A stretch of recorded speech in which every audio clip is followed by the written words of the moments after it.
Viss ir lieliski, krīzes vairs nav, viss ir super. Bet vai tu tam tici? Varbūt tu tomēr uzskati, ka tu strādā par neadekvāti zemu darba samaksu, bet vai tu zini, ka 10.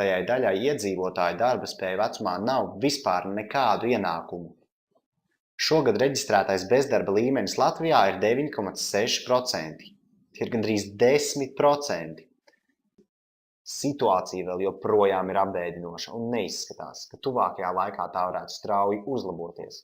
Apsveicam, ja tev šobrīd veicas lieliski, bet vai tā būs arī rīt? Mēs ceram, ka tu skaties šo video, jo meklē jaunu iespēju, piemēram, iespēju būt apkārtējo apstākļu nesatricināmam, strādāt no jebkuras vietas pasaulē, apgūt tehnoloģijas, kuras maina ierasto lietu kārtību. Varam tevi iepriecināt. Mums tiešām ir risinājums, kur pašlaik veiksmīgi jau pielieto tūkstošiem cilvēku visā pasaulē, lai varētu dzīvot mierīgi, bez raizēm un stresa, nesatraucoties par nelabvēlīgajiem ekonomiskajiem apstākļiem. Mums apnika noskatīties no malas uz pašreizējo valdošo netaisnību.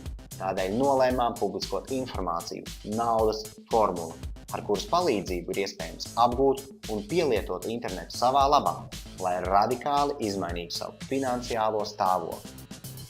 Ja piekrīti tam, ka internets ir mūsu nākotne un ka pašlaik tā ir un būs vieta, kur apgrozās lielākā daļa no pasaules finansēm, tad ieved savu vārdu un e-pastu, lai varam tev tagad un tūlīt nosūtīt pieeju naudas formulai.